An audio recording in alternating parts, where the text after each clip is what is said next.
सिंधुदुर्ग जिल्ह्यामध्ये मागील काही महिन्यांपासून साथीच्या आजारांचे प्रमाण मोठ्या प्रमाणात वाढत आहे। पावसाळ्यातील अस्वच्छता, दूषित अन्नपाणी आणि डास कीटकांचा सुळसुळाट तसेच हवामानामुळे आजार हे चटकन पसरत आहेत। जिल्हा हिवताप विभागाकडून प्राप्त माहितीनुसार सिंधुदुर्ग जिल्ह्यात जानेवारी ते ऑगस्ट या कालावधीमध्ये डेंग्यू रुग्णांची संख्या ही 113, त्याचबरोबर चिकनगुनिया 44 आणि मलेरियाच्या 100 असे रुग्ण आढळून आले आहेत।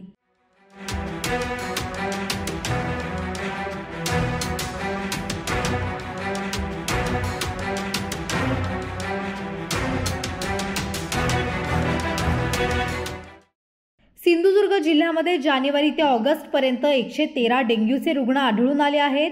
यातील सर्वाधिक रुग्ण हे बाहेरील असून ते कामानिमित्त सिंधुदुर्ग जिल्ह्यात आले होते। केवळ बोटावर मोजता येतील एवढेच रुग्ण सिंधुदुर्ग जिल्ह्यातील आहेत। साथीचे आजार टाळण्यासाठी घरासमोर पाण्याचे डबके साचू न देणे, घरच्या खिडक्यांना जाळी लावणे, मच्छरदाणीचा वापर करणे, बाहेरील अन्नपदार्थ न खाणे, पाणी उकळून पिणे अशा सूचना जिल्हा आरोग्य प्रशासनाकडून नागरिकांना देण्यात आल्या आहेत। नमस्कार, मी डॉक्टर रमेश करतसकर, जिल्हा हिवताप अधिकारी। आपल्याकडे मलेरियाचे जानेवारी 2025 ते ऑगस्ट 2025 या कालावधीत जवळपास 85 रुग्ण होते आणि सगळे रुग्ण हे विखुरलेल्या स्वरूपात होते आणि सगळे रुग्ण बरे झालेले आहेत। 1 सप्टेंबर पासून ते आतापर्यंत जवळपास 15 असे, जानेवारी पासून ते आज 8 सप्टेंबर पर्यंत जवळपास 100 रुग्ण झालेले आहेत। याच्यातले जवळपास 50% रुग्ण हे मुंबई, ठाणे किंवा त्या सबअर्बन या एरियातले आहेत आणि बाकी जे काय उत्तर प्रदेश, बिहार, झारखंड अशा या ठिकाणी आलेले आहेत। साधारण 9 पेशंट हे स्थानिक आहेत।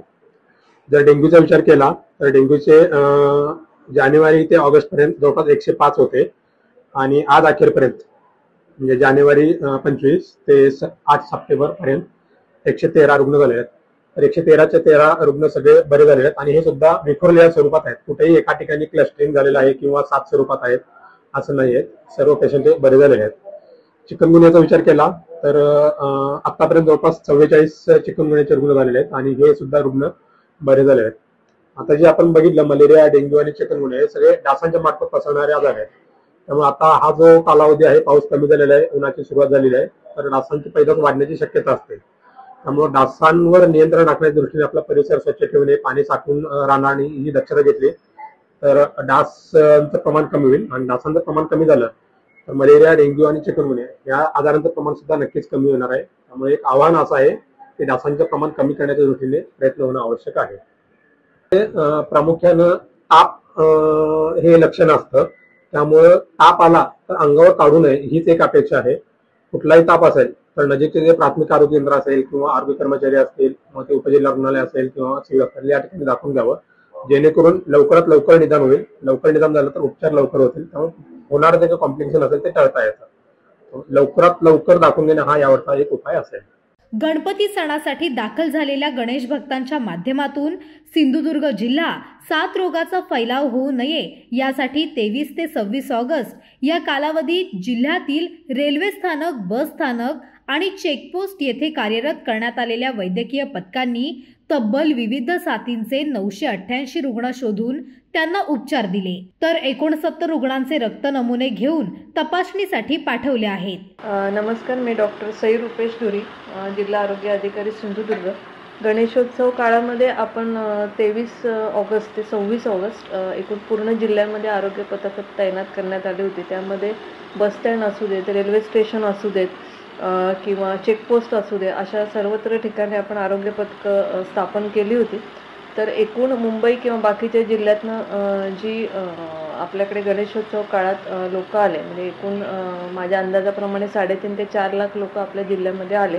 तर या पथकांमार्फत एकूण ताप, सर्दी, खोकल्याचे एकूण 411 रुग्ण आपल्याला आढळले आणि त्यांनी वैद्यकीय उपचार तिथे घेण्यात आले।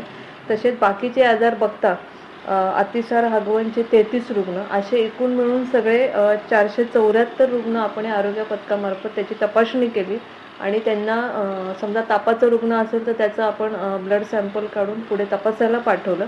असे एकूण 474 रुग्णांवर आपण या पथकांमार्फत उपचार सुरू केलेले आहेत आणि आता पुढे काही प्रॉब्लेम नाही। साथीच्या रोगांना आळा घालण्यासाठी आरोग्य प्रशासनाने केलेल्या सूचनांचे पालन करणे आवश्यक आहे. गटारातील सांडपाणी साचू न देणे, बाहेरील अन्नपदार्थ टाळणे आदी दक्षता घेत असल्याचे नागरिकांचे म्हणणे आहे. एकंदरीत चिकनगुनिया, मलेरिया, डेंग्यूचे रुग्ण वाढलेले आहेत. आपली प्रतिक्रिया एक नागरिक म्हणून काय? खरं म्हणजे गणेश चतुर्थीच्या काळात मुंबईवरून येणारा चाकरमानी हा लाखोच्या संख्येत असतो आणि त्यामुळे अतिरिक्त ताणही या ठिकाणी सगळ्या गोष्टीवर पडतो. त्याचाच परिणाम म्हणून अशा प्रकारच्या साथीचे रोग वाढतात. परंतु एक जबाबदार नागरिक म्हणून काही प्रिकॉशन घेणं अत्यंत महत्त्वाचं असतं. म्हणजे उघड्यावरचे पदार्थ शक्यतो खाऊ नयेत. ज्या ठिकाणी पाण्याचा साठा होतोय तो साठा न होऊ देणं, किंवा घराच्या आजूबाजूला छोट्या भांड्यांमध्ये जे काही पाणी साचतं आणि त्या पाण्यात साचल्यानंतर 1 ते 8-10 दिवसानंतर त्यात डासाची उत्पत्ती होते, हे शास्त्रीय कारण आहे. त्यामुळे अशा ठिकाणी अशा पाण्याचा साठा न होऊ देता स्वच्छता राखणं आणि एक खबरदारी म्हणून जी काही साथीची आता जी लाट येणार आहे त्याच्यावर उपाययोजना म्हणून स्वतःचं रक्षण स्वतः करण्यासाठी प्रत्येक नागरिकानं जागरूक होणं हे अत्यंत महत्त्वाचं आहे.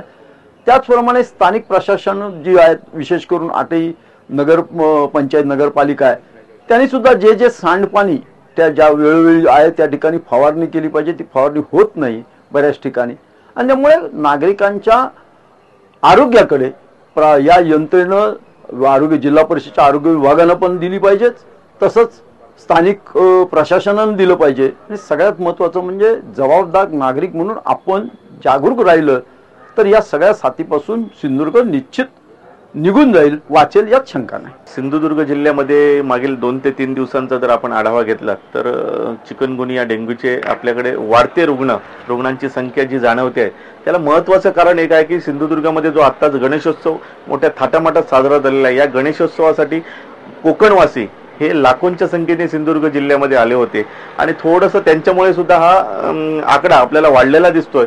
परंतु सिंधुदुर्गामध्ये स्थानिक जे नागरिक आहेत अशा सुद्धा काही लोकांना या रोगांची लागण झालेली आहे आणि त्याला महत्त्वाचं कारण म्हणजे जे काय आत्ताचा जो काय पावसाळा होता आणि त्या पावसाळ्यामध्ये साचलेलं पाणी होतं, ज्या ठिकाणी त्या साचलेल्या पाण्यावर ज्या काही डासांची उत्पत्ती झालेल्या अशातून ह्या सगळ्या गोष्टी आपल्याला दिसून येत आहेत. ग्रामपंचायती असतील किंवा नगरपंचायती असतील किंवा आम्ही सामान्य नागरिकांना सुद्धा या संदर्भात आम्ही आवाहन केलेलं आहे या जागरूक नागरिक म्हणून की अशा पद्धतीचं जर साचलेले किंवा डबक्यातले पाणी आपल्याला साचलेलं दिसत असेल तर आपण त्यावर ग्रामपंचायत प्रशासन असेल किंवा नगरपंचायत प्रशासन असेल किंवा नगरपालिका असतील यांना त्यावर आवश्यक उपाययोजना करण्यासंदर्भात आपण सूचना करा किंवा आपण त्यांना हे करण्यासाठी विनंती करा. दुसरी एक महत्त्वाची बाब म्हणजे सामान्य नागरिकांनी सुद्धा पुढील 8 ते 10 दिवस उकळून पाणी प्यायचं आहे. ज्या ठिकाणी तुम्हाला पाणी साचलेलं दिसत आहे किंवा उघड्यावरची गटारं दिसत असतील तर अशा ठिकाणी आपण उपाययोजना करून त्यावर आवश्यक जर उपाययोजना केली तर ही जी सिंधुदुर्गामध्ये वाढलेली जी काही संख्या आहे रुग्णांची ती आटोक्यात येण्यामध्ये त्याचा फायदा होणार आहे.